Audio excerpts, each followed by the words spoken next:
आपण पाहूयात निलेश घायवळच्या संदर्भात काही धक्कादायक माहिती समोर आली। पोलिसांनी या प्रकरणाचा तपास आता सखोल करायला सुरुवात केल्यानंतर निलेश घायवळचा जो सहकारी आहे, ज्याला पोलिसांनी ताब्यात घेतलेलं होतं, त्याच्या घरामध्ये तब्बल 200 काडतुसं सापडलेली आहेत।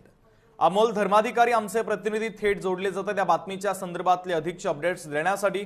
अमोल, आपण पाहतोय निलेश घायवळ याच्या मुसक्या पोलिसांनी आवळल्यानंतर आता त्याची कोंडी करण्याचा सातत्याने प्रयत्न पोलीस करतात। या प्रकरणामध्ये अनेक धागेदोरे सुद्धा हाती लागतात आणि आता त्याच्या सहकार्याकडे तब्बल 200 पेक्षा जास्त काडतुसं सापडलेली आहेत। अधिकची माहिती नेमकी काय आहे?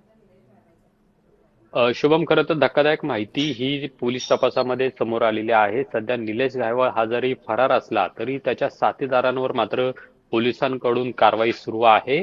यातीलच जो अजय सरोदे आहे, जो निलेश घायवळ याचा नंबरकारी असल्याची माहिती समोर आलेली आहे आणि तो सुद्धा पुण्यातला जो कोथरूडचा गोळीबार निलेश घायवळच्या गँगकडून करण्यात आलेला होता, त्यामध्ये सुद्धा तो सहभागी होता आणि त्याच्यामुळे त्याच्यावर मोक्का अंतर्गत गुन्हा सुद्धा दाखल होता। पण हा अजय सरोदे हा गेल्या अनेक दिवसांपासून फरार होता, पण पुणे पोलिसांनी त्याला कर्नाटकमधून म्हणजे गाणगापूर येथून कर्नाटकच्या बाउंड्रीवरून त्याला अटक केलेली होती। 3 दिवसापूर्वी ही अटक पोलिसांकडून करण्यात आलेली होती आणि त्याच्यानंतर जी चौकशी त्याच्यामध्ये करण्यात आलेली आहे, त्याच्यामध्ये धक्कादायक खुलासे हे समोर आलेले आहेत। अजय सरोदे हा जो कोथरूड भागामध्ये राहतो, त्याच्या घराच्या झाडाझडतीमध्ये तब्बल 400 काडतुसं आढळून आलेले आहेत। यामध्ये 200 जिवंत काडतुसे आहेत, तर 200 या पोंगळ्या रिकाम्या पोंगळ्या असल्याचं समोर आलेलं आहे।